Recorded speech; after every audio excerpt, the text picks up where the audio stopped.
একাদশ শ্রেণী বাংলা দ্বিতীয় সেমিস্টারের জন্য আজকের এই ভিডিও ক্লাসটিতে আমি তোমাদের 5 মার্কের একটি প্রশ্ন এবং উত্তর দেখাবো। এই প্রশ্নটি পরীক্ষার জন্য খুবই গুরুত্বপূর্ণ। প্রশ্নটি কি দেখে নাও।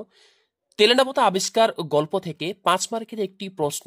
এই প্রশ্নটা খুবই গুরুত্বপূর্ণ এবং এই প্রশ্নের উত্তর পয়েন্ট করে এবং সহজ ভাষায় আমি তোমাদের দেখাবো।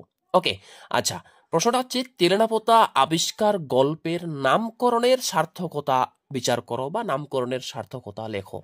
বিভিন্ন নোট বইয়ে দেখবে যে এই প্রশ্নের উত্তরটা খুব কঠিন করে দেওয়া আছে, কিন্তু আমি টিউশনে আমার ছাত্রছাত্রীদের এই নোটসটা খুবই সহজ ভাষায় লিখিয়েছি, আর সেটা আমি তোমাদের দেখাচ্ছি। দেখো, উত্তরটি লিখবে, ছোট গল্পের নামকরণের ক্ষেত্রে কতকগুলো বিষয় মনে রাখা দরকার। গল্পের মধ্যে বক্তব্যের দিকে লক্ষ্য রেখে লেখক ব্যঞ্জনাধর্মী নামকরণ করে থাকেন। তারপরে এই জায়গায় দেখবে কখনো মুখ্য চরিত্রের নামানুসারে, কখনো কোনো বিষয় অনুসারে নামকরণ করা হয়। প্রেমেন্দ্র মিত্রের তেলেনাপোতা আবিষ্কার গল্পটি ব্যঞ্জনাধর্মী। তারপরে পয়েন্ট করবে মূল বিষয়। এই পয়েন্টটা সম্পর্কে লিখবে, শহর থেকে 30 মাইল দূরত্বের এক গ্রাম তেলেনাপোতা। বাংলার প্রতিটি গ্রামের অস্তিত্বই তেলেনাপোতায় নিহিত। তার পরিবেশ এবং চরিত্রেরা নাগরিকত্বের বিপরীতে বিরাজ করে। তা শহুরে কথকের কাছে অন্ধকারের মতো ভ্রম তৈরি করে। এই তেলেনাপোতার অস্তিত্ব যেন চেতন এবং অবেচেতন লোকের মধ্যবর্তী স্তরে।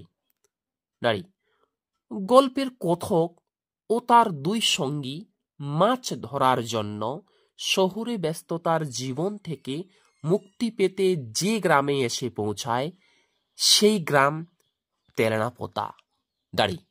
দিনের আলোয় তেলেনাপোতা তা যেন অজগর পুরীর মতো রহস্যময়।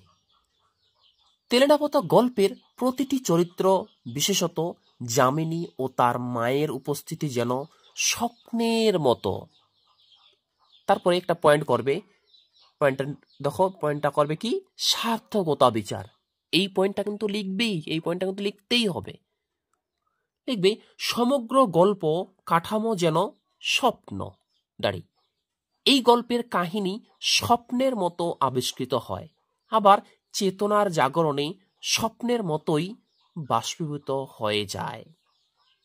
যদি ভিডিও ক্লাসটি ভালো লাগে, ভিডিও একটি লাইক করো এবং তোমরা যারা চ্যানেল নতুন এরকম অধ্যায়ভিত্তিক প্রশ্ন উত্তর সাজেশন পাওয়ার জন্য আমার চ্যানেলটি সাবস্ক্রাইব করো এবং পাশের বেল আইকনটি প্রেস করে অল বোতামটি ক্লিক করে দাও পরবর্তী ভিডিও নোটিফিকেশন পাওয়ার জন্য। আচ্ছা, তোমরা কিন্তু ঠিক এই জায়গায় দেখবে।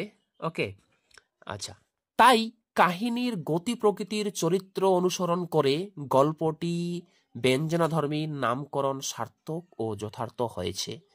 তোমরা বিভিন্ন নোট বইয়ে দেখবে এই উত্তরটা খুব কঠিন করে দেওয়া আছে, আর আমি টিউশনে আমার ছাত্রদের খুব সহজ করে লিখে দিয়েছি, সেই উত্তরটি আমি তোমাদের দেখালাম। ওকে, আচ্ছা, তোমরা যদি কেউ একাদশ শ্রেণী বাংলা দ্বিতীয় সেমিস্টারের PDF notes, typing PDF notes, তোমরা যদি কেউ পেইড নোটস নিতে চাও, আমার এই যে হোয়াটসঅ্যাপ নাম্বার দেখতে পাচ্ছ, আমার হোয়াটসঅ্যাপ নাম্বারের সঙ্গে যোগাযোগ করো। যোগাযোগ করলেই একাদশ শ্রেণী বাংলা দ্বিতীয় সেমিস্টারের অল চ্যাপ্টার কভার, পুরো বিষয়ে অর্থাৎ টপিক থেকেই তোমাদের সিলেবাসে যা কিছু আছে সমস্ত সিলেবাস থেকেই স্বল্প মূল্যে তোমরা কিন্তু একাদশ শ্রেণী বাংলা দ্বিতীয় সেমিস্টারের জন্য নোটস, টাইপিং নোটস অর্থাৎ ডিজিটাল টাইপিং নোটস পেয়ে যাবে। Thanks for watching. দেখা হচ্ছে পরের ভিডিও ক্লাসটিতে।